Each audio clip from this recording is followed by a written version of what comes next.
Shanghai, China, a city long isolated from the West.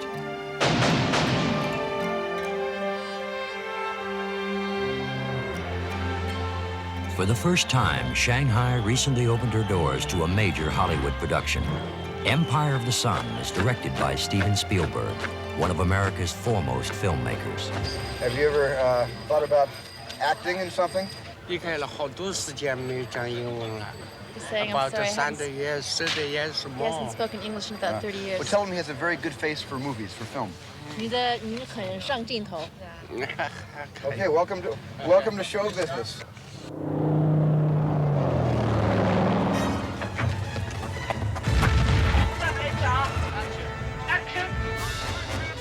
Spielberg has come to China to recreate a forgotten chapter in its recent history.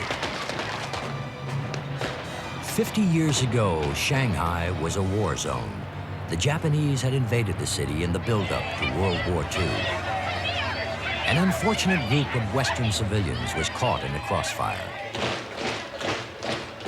Few people remember that on the day of Pearl Harbor, all American and British civilians living in Shanghai were imprisoned by the Japanese. Thousands of men, women, and children were trapped. Author J.G. Ballard was among them, and the film is based on his story. As a boy, Ballard struggled to survive in wartime Shanghai. This is a view of war, seen not from the point of fighting soldiers, as is usually the case, but from the point of view of civilians. It's civilians, really, who suffer the most during a war like the one I lived through in China.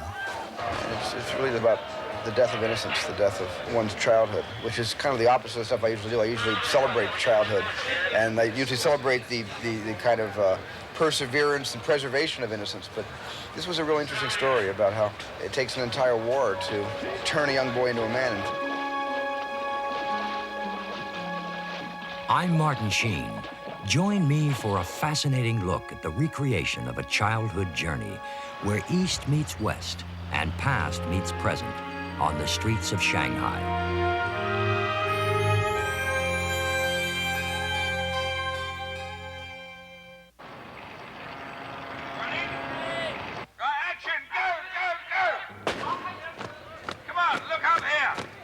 Half a century after it happened, Japanese troops once again march into China's largest city.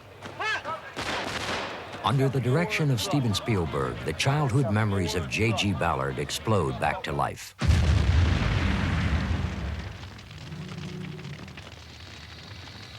When I've said it took 20 years to forget the events that took place in Shanghai and another 20 years to remember them, I think that's probably true. I had to shut out all memories of Shanghai. Dateline Shanghai, August 13th, 1937. Long before Pearl Harbor and America's entry into the war, Japan had made strides to conquer the Pacific.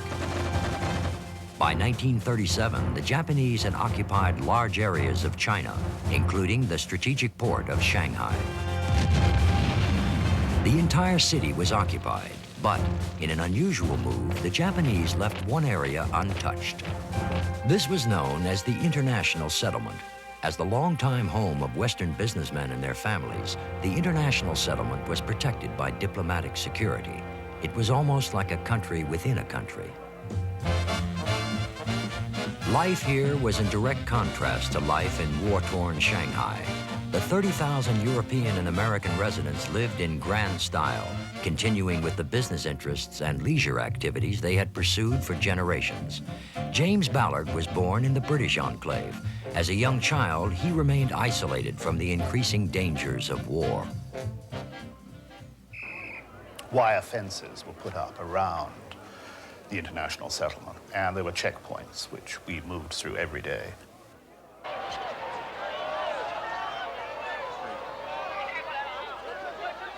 For the film, the barbed wire fences that isolated the Westerners were reconstructed exactly where they stood in 1937. Try with a real stick and just push them back, so he's on the ground. Physically push them away from the gate. Here we go.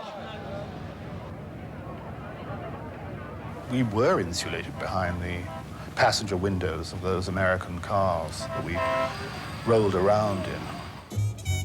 There was great optimism there, even if the Japanese did occupy the international settlement, that life in Shanghai would continue for those who stayed.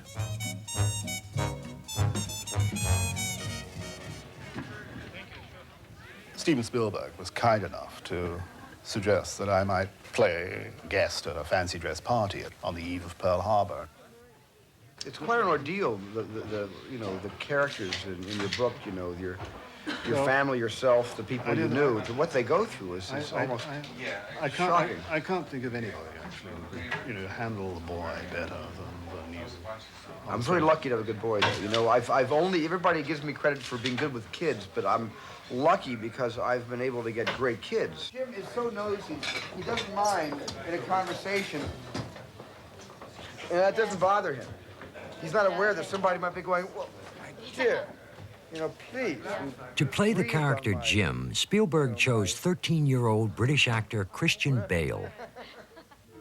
He's playing me, in a sense, and I was impressed to see how physically alike he is to the boy I was at that age. Here we go! Through his performance, Christian will relive Ballard's memories firsthand.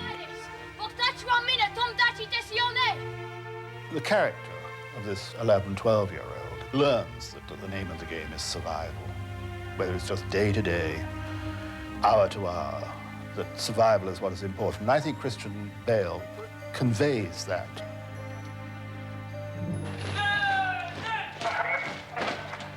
Please tell the Army that Jim's the actor, and his opportunity is to surrender to them. And he's going to be running around trying to surrender. From the time they get to you here until the time the Army is right here, I want you to be right in front of them, right? Okay. And then just whatever happens from then. Yeah, we'll see whatever happens. We'll Side see. to side. We'll go see what it does to you. I'll let you take the first one on your own, okay?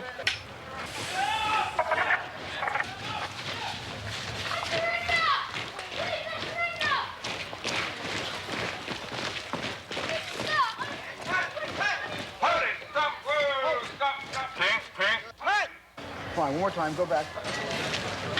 More smoke, please.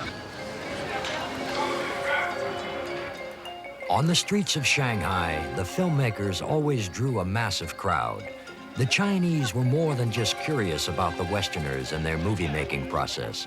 For some, this recreation brought back memories of a painful time in recent history. Seeing this reminds me of that time very much. I'll never forget. I was 24 years old when Shanghai was occupied by the Japanese invader. It was very much like this.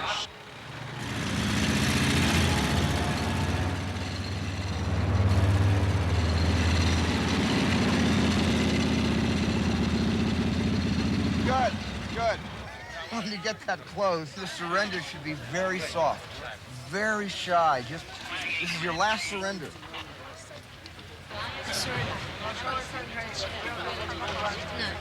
Very quickly, looking back and forth, very quickly. Right.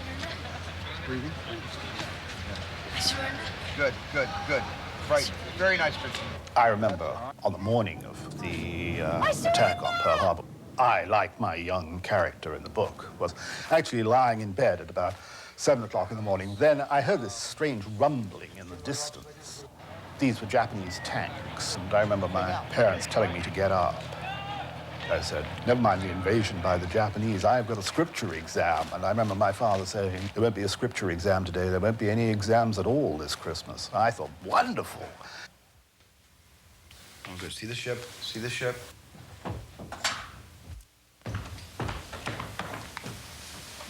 See the battleship? Just watch it move. Okay, aim the light and flash once. Get ready. 1, 2, 3.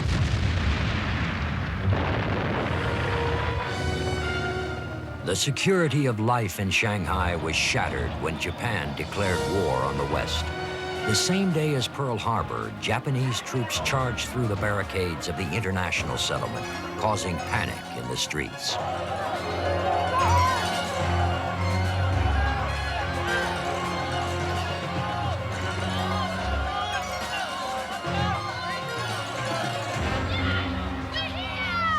The people just came in, went bang the first time, and I was near them to get through and kicking and going and trying to keep the zero up in the air. Get him out of there! Get him out of there! Look, get him out of the way.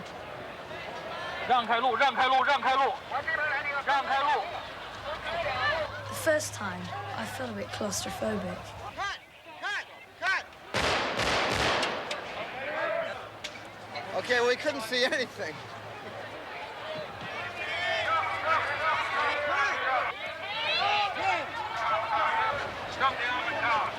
But I mean, it wasn't as bad as it looked, really. A couple of people, though, they stopped barging in.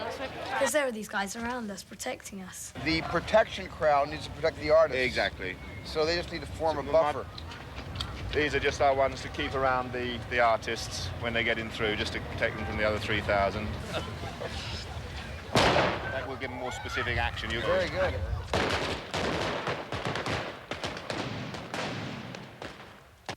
Playing the soldiers in these large-scale battle scenes were actual members of the Chinese military.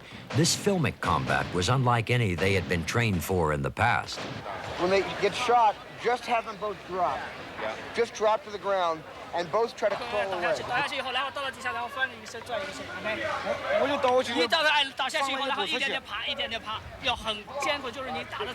Right. Only in Hollywood do we die like this. Okay. I mean, let this man literally leave his gun there and try to crawl away. Across the road this way. Right?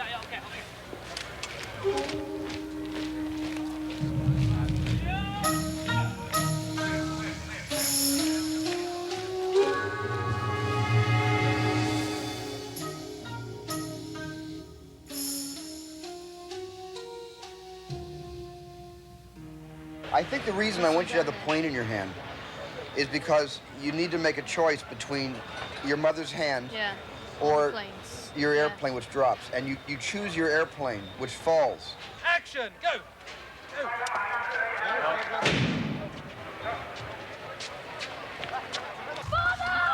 Let go of your mother to get the airplane, and your mother is swept away in this force. Jamie! Jamie! Jamie! In the film, Jim is separated from his parents. He would spend the rest of the war alone. Stacy, don't leave me! Stacy! The Japanese were now in full control of the city. The face of Shanghai was about to change forever.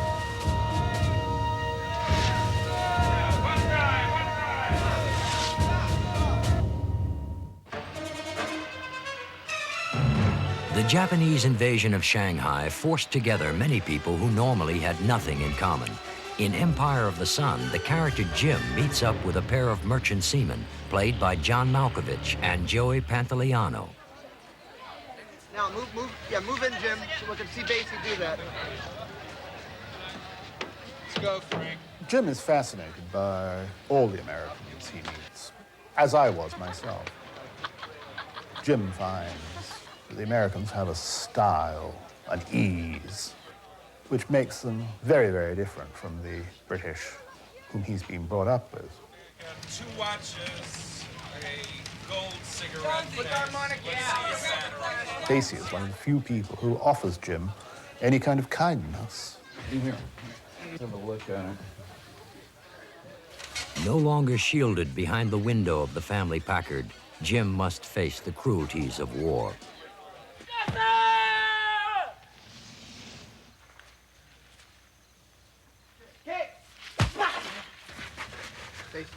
Push in.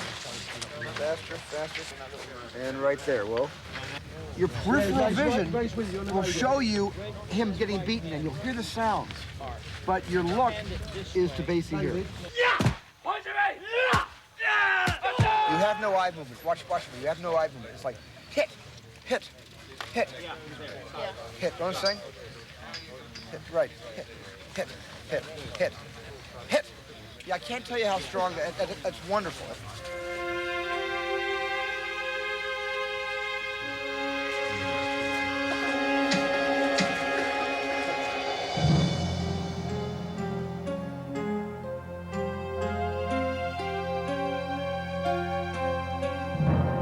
As for the brutalities, they seem to be so widespread in human nature. I don't feel any resentment towards the Japanese at all.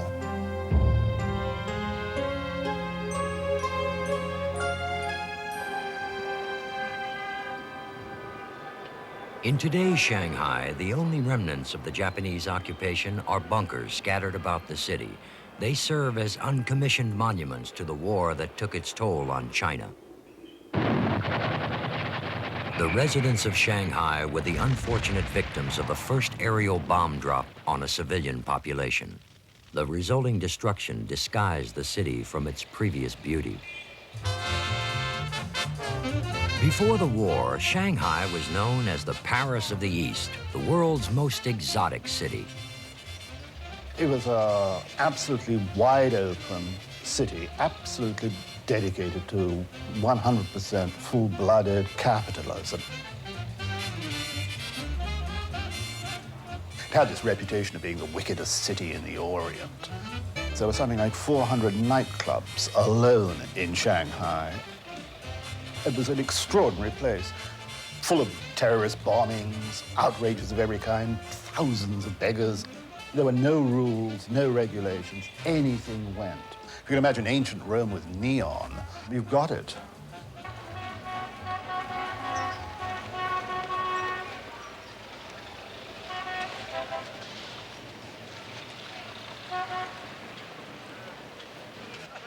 Let me see your face. Great, perfect. Just like Charles Lawton, famous American actor. Okay. I remember the Hunchback. The Hunchback Shuffle. The Hunchback Dance. American movies like The Hunchback of Notre Dame and Gone with the Wind once graced the film screens of Shanghai. In fact, the American presence influenced the entire city. Everybody lived an American style of life, with American cars, American consumer goods, Coca-Cola, air conditioning, American comics, which I read as a child. Who's that? Is he a hero? These Black Cat comics symbolize the changes that have taken place in China since Ballard read his American comics there 50 years ago. Do you want to be like him? When the war ended, the Westerners vanished, and so did their influence. Now, the Western faces that were once so familiar stand out as visitors in Shanghai. Nice to see you. Nice to see you. Nice to see you. You guys play fast. If we were playing American poker, I'd be a winner.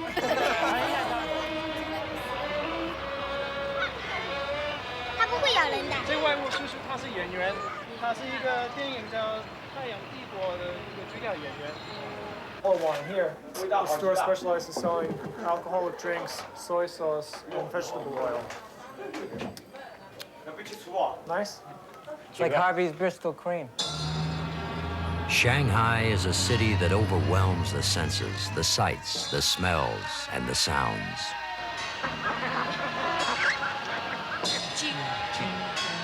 The Chinese language is one of the world's most complex, as the cast found in preparing for the film. Jing. Jing. Jing. It's a clear It's in between. Yeah. It's in between ch, ch, and j, right? So it's Jing. Jing. Jing. 神经病. Good. Okay. And that means you're crazy? Crazy. 神经病 crazy. 神经病. Crazy. Crazy. Crazy. 是 queen 那个是 就是 crazy 这样教的，他已经学过了，你要改了，他已经 crazy。The novel, covers a large-scale set of events. Large sections of the film were shot in Shanghai itself. And it's very important because of the fact that Shanghai hasn't changed that much. Yeah, this looks gorgeous, Norman. Look at this. This is the shot right here. Just throw what you think of the frame of it. That's more or less the frame. This is more or less the frame with the crowd on the bridge. Yeah. And Norman, your offensive modern building is not even in this shot. Shanghai is a city frozen in time with a skyline unlike any other in China. People from the West, I mean, they created Shanghai. The British, like the French, like the Americans, recreated the sort of countries they'd come from in the first place. Nobody would have known, looking at it, that it was a Chinese city. And in many respects, it wasn't a Chinese city. It was a Western city. For his most ambitious shot, Spielberg used this western skyline as a backdrop.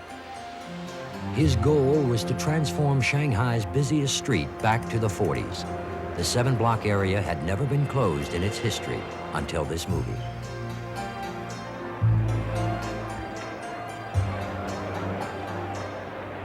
My goodness. Thousands of extras converged on the location. Each person was outfitted in authentic period dress.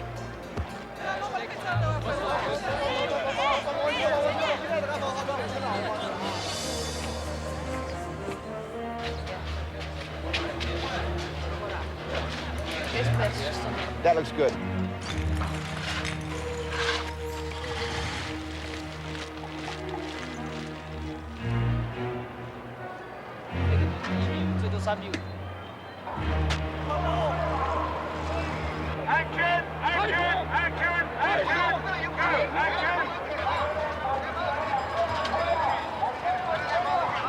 East meets West to recapture a moment in the past. For one brief morning, Shanghai jumped 50 years back in time. You are the best group of actors in the world. Thank you for a wonderful, wonderful day. I hope everybody comes back tomorrow. We'll have more fun.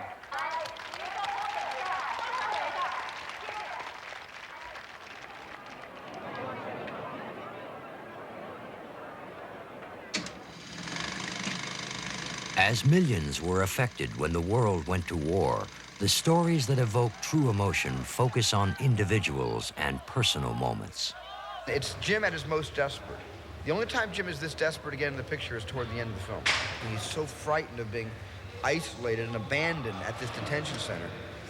The words are not coming out. You know, when sometimes when you dream at night and something's chasing you in your dream and you're trying to say, Mom, Dad, help me, and you can't, all that comes out is air, just lung air just comes out, not even a full lung full of air. It's, you know, Jim just cannot be by himself. Stacy, don't leave me here! Stacy, take me with you, listen! Here we go! Unaware of the dangers that await him, Jim leaves Shanghai. He is forced to spend the remainder of his childhood in a Japanese internment camp.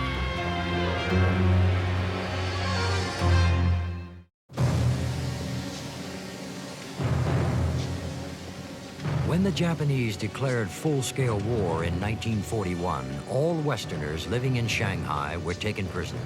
They were interned in 13 camps in and around the city. Like thousands of others, the young James Ballard was unprepared for what he would face as a captive. Immersing myself in my memories of wartime Shanghai brought back a whole mass of memories that I'd completely forgotten. Things like the smell of the camp and of the surrounding territory, all those stagnant canals and creeks, the mosquitoes and the flies. Those are the things that I'd forgotten first. Ballard's memories of his own camp next to the Lunghua airfield served as a foundation for the camp in the film.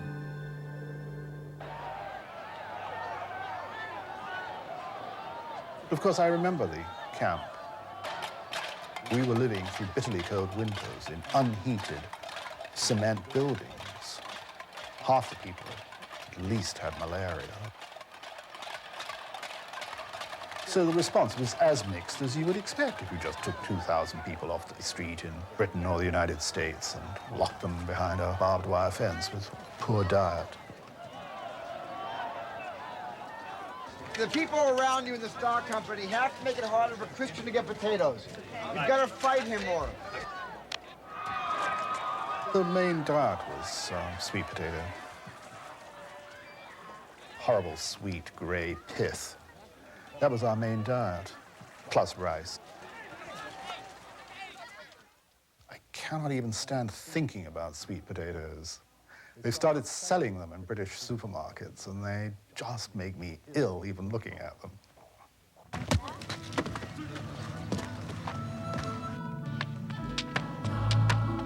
It's fair to say that children have a very selective view of things and can endure almost anything. Children can survive quite cheerfully. It was a prison, but it was a special kind of prison. As all this is going on, you'll be marching back and forth. You'll be marching here and there, just singing the song. He's been in the camp too long. You know, it's got to be a little bit bummy. It's a long way. Some anger in the song. You know what I'm saying, Jack? There's some anger in the song. Oh, it's a long way to Tipperary. If you're living in conditions of extreme poverty, small possessions are immensely important. A bit of an old pencil, a hair clip, a comb or a belt or a buckle. These things have a sort of special magic. But my heart's right there. Good cut. Many of the adventures that Jim goes through are invented, but I think his psychology is very true to mine. So many things were wonderfully abstracted by a 12-year-old's memory. I mean, Ballard was only 12, and half of what happened up here. So what's great about this project is half fact and half fiction. It's a real nice blend. Yeah. Something that would coincide with the way Ballard imagined his camp, or the way he wished his camp would have been, to have made his life more of an adventure.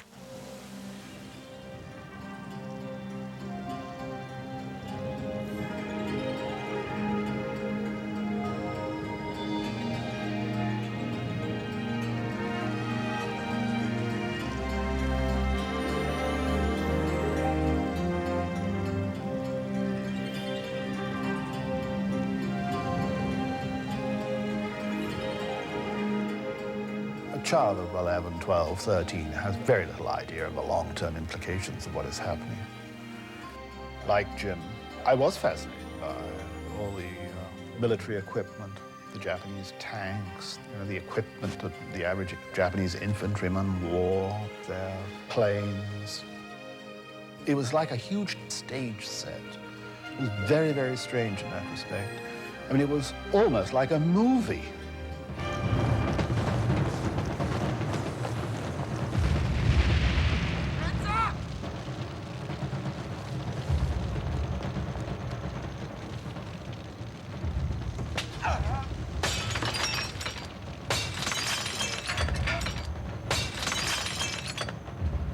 Good.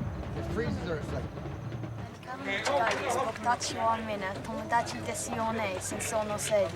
And can you do even faster than that? If you do it like that in the picture, man, it sounds so real. That's where it sounds real. Yeah. That's wonderful. Okay. One. Hey, camera. Hey, camera. Background.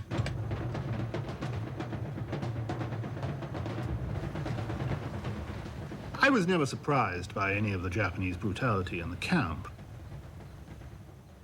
I never suffered from it myself directly.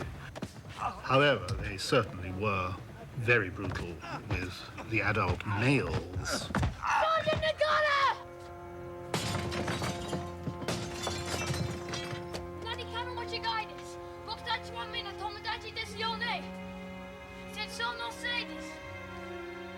I think many people behaved steadfastly. Well, there was a lot of quiet courage and determination. There were no opportunities for heroism anyway. The harsh realities of war existed on both sides of the barbed wire. Outside the camp, Chinese prisoners were forced into manual labor by the Japanese.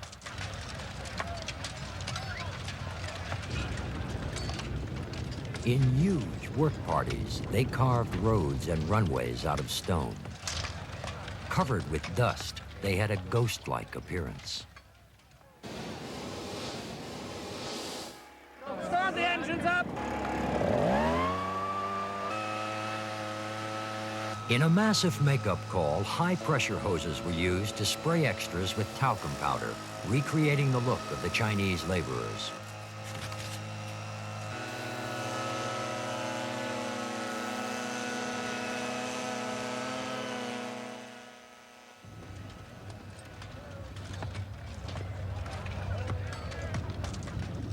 I think it's true that the Japanese were pretty brutal with the Chinese. So I didn't have any particularly sentimental view of them. But small boys tend to find their heroes where they can.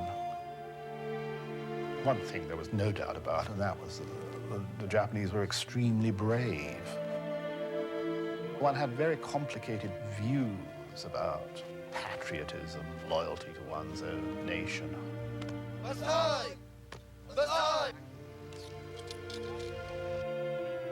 Arigato. Jim is constantly identifying himself, first with the Japanese, then when the Americans start flying over in their Mustangs and B-29s. He's very drawn to the Americans. We have an important shot. And this is the shot where the plane goes by the boy, and the pilot smiles and salutes the kid. Does he have to have This is a kid's dream, is to have a pilot in combat acknowledge his existence and salute him. It's just one of these really cool sort of action figure positions, and it's gonna be such a quick shot. But you've got to really give me a face, a real face here. Right, more with the eyes. Right, way open. Big, big, bigger, bigger.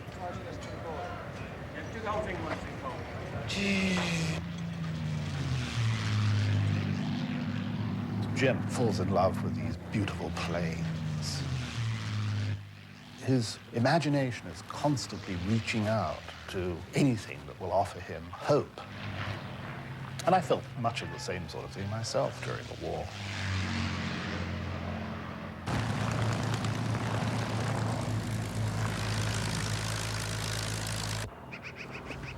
To capture the author's fascination with planes, authentic Japanese and American fighters were used with the help of a small air force. To supplement the real planes, a fleet of miniatures was built at exactly 1/3 scale. With wingspans ranging from 7 to 18 feet, these models were the largest ever assembled for a movie. Their size required the power of motorcycle engines. After 4 months of preparations, the pilots were lowered into their cockpits. The planes were ready for combat.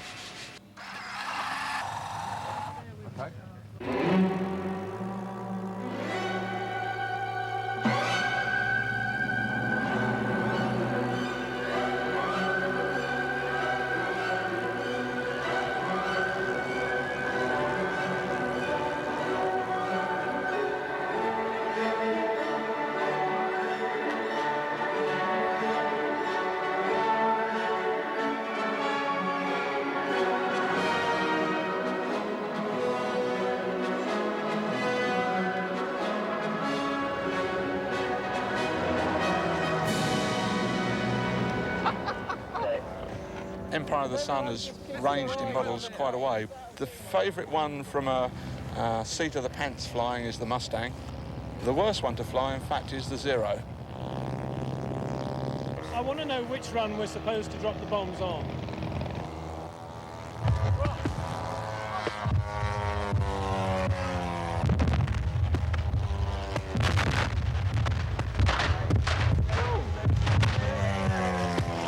The hardest part is if you've started watching the wrong model. You soon know when something's going wrong because one model starts to peel off and everybody thinks it's not theirs.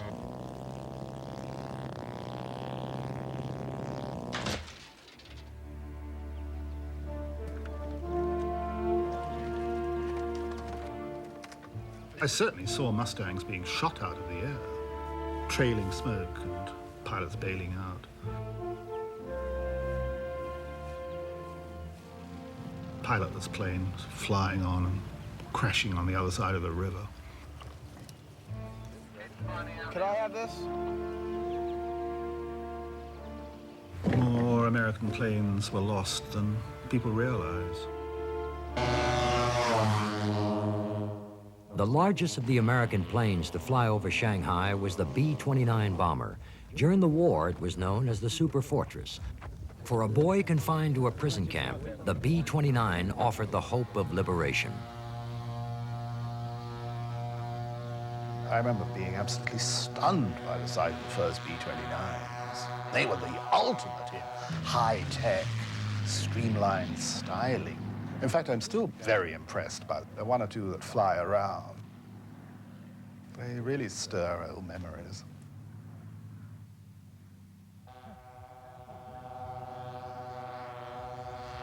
For all the freedom they symbolized, the planes over China ultimately left a trail of destruction.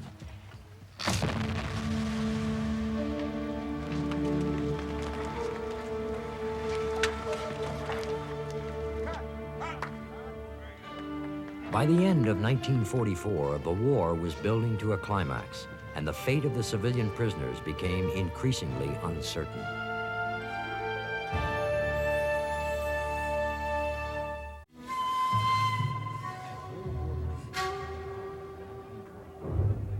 As World War II stretched on into 1945, the civilians confined to camps in China had been isolated for more than 3 years. Many of the children who were taken prisoner at the outbreak of the war were now coming of age.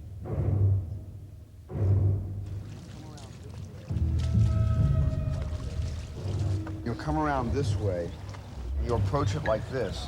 Then I would slip under the bottom wire. I would give one more look at the tower right here. Very important.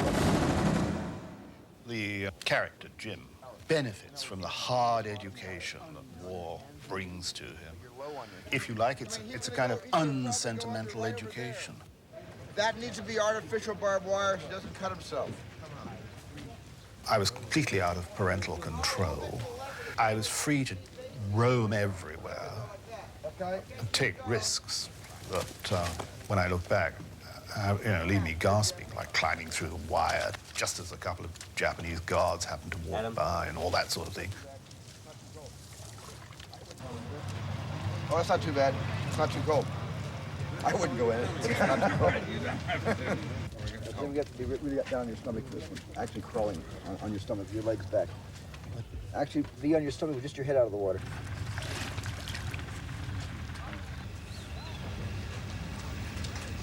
Little Steve McQueen, this kid. Cut! Okay, Great. hold it. Brennan, can we get some mud here? Some makeup mud, so when Christian puts his face in, it's covered in mud. Here we go, guys.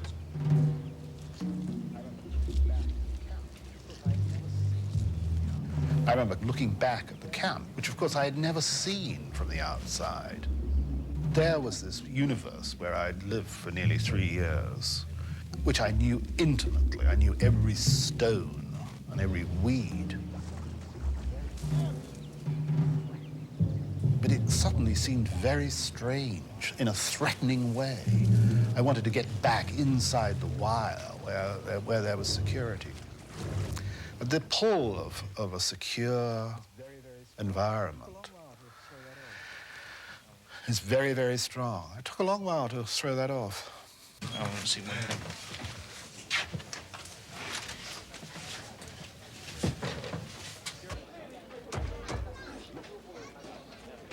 It's curious that when people have looked at photographs of me at the age of 10, 11, 12, they've always said, well, it's amazing how much you've changed. You don't look anything like that boy of 12 that you once were.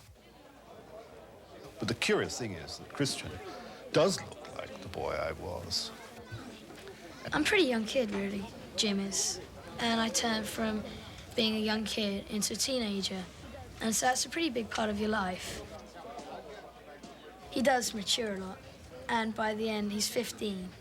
For 15 to have been through all of that, I mean, he's been through a hell of a lot.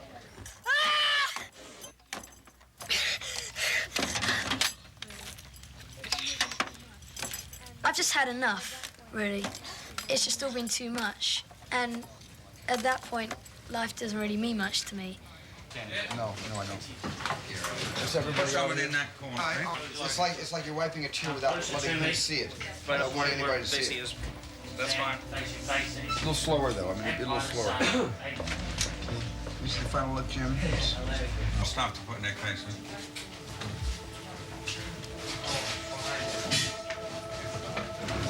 This was the only room, I think, in the story for tears. Yeah. So he's sort of crying because this is the last day of his childhood, and he goes into another era after this. For the rest of his life, he will never be the same.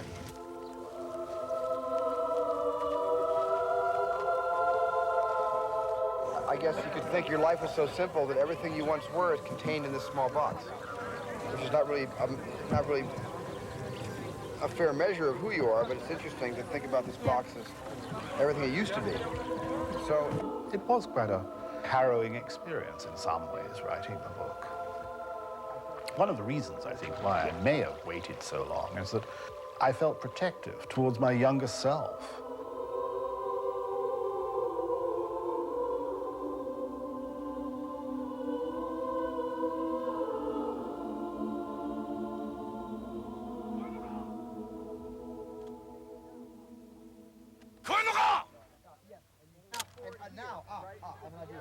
Yes.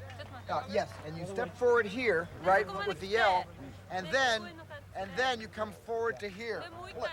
We had heard towards the end of the war that the Japanese planned to march all the inmates inland and kill them. They tended to kill their prisoners before dying to the last man themselves.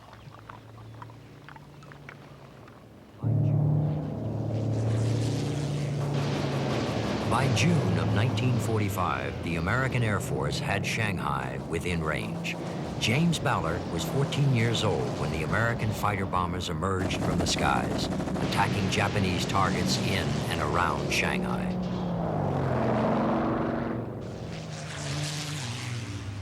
We would first hear a sort of blare of noise, and these low-flying planes would come in across the abandoned paddy fields.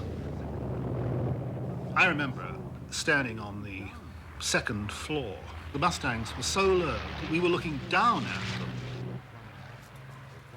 Staging a full-scale attack of low-flying Mustangs required weeks of preparation and a detailed battle plan. Yeah, no. On our first round, we should go brrr, boom. The assault involved a series of bomb drops. To execute them, a team of aerobatic pilots was recruited. Releasing. Now. Okay, now hit the one relationship to number 2. So when we bomb this hangar, there'll be 2 bombs coming off. The pilots would be dropping dummy bombs. At the exact moment they hit, the effects team would trigger underground explosives. That's what makes the shot grand, I think. Okay. If the actors can get their lines and get their performances, more importantly, and we can get it on the first take after a number of rehearsals. Yeah.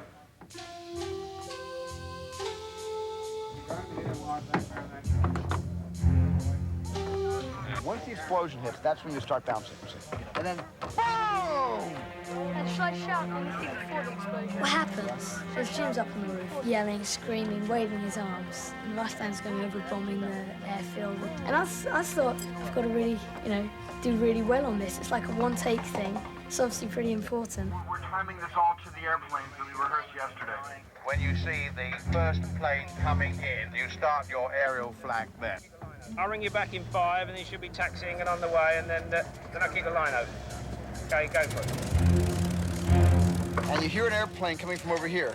Yeah. And it's like this, watch, boom, boom, and it's wild jumping with that boom, wild jumping, and then you hear a plane, turn immediately, still jumping.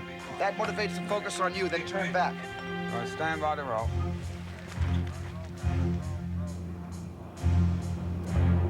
Right, roll cameras, roll. Back, roll. Cameras, right. Back.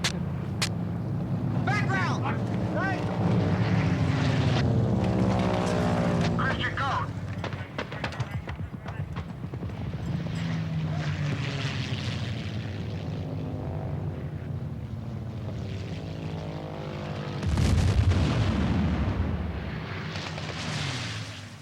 We lost the turn and all that sort of neat stuff, Because Jim is supposed to be over the top here. We'll have to do that in cover. Bring in the fire department. Coming in. The one-take shot didn't quite go as planned. Spielberg would like another chance with the performance, but the pressure was on to work quickly before the smoke and flames disappeared. I'm in the kitchen, guys, baking. Just set the lens and let me keep doing this until I'm out here. Okay? And, roll. Have the duck out of sight. Roll. React moderately to the explosion. Boom! Reaction, Christian. Pretend you see the explosion on the field. And pretend the explosion's to your left where you were just looking. Do that again. Do that turn again. Do it over here. And boom! Horsepower! Whoa! Go! Open your eyes. See it. Big reaction.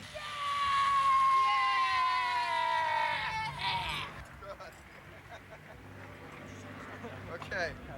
That was good.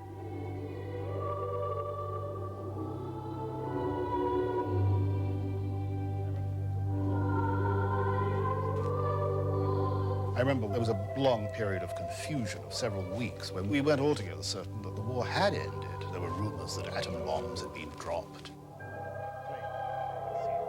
There were people in the camp who claimed that they had seen a flash of the atom bombs.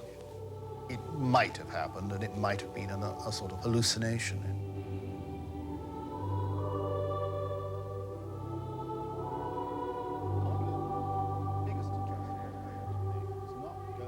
Oddly enough, the biggest adjustment that I had to make was not going from the sheltered life in pre-war Shanghai to the camp.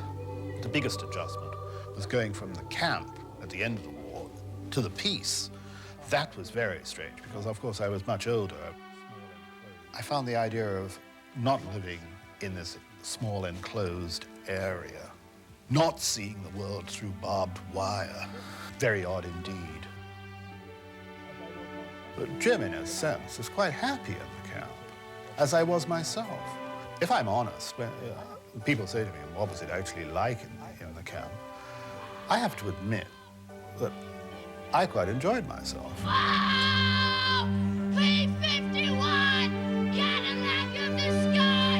Go!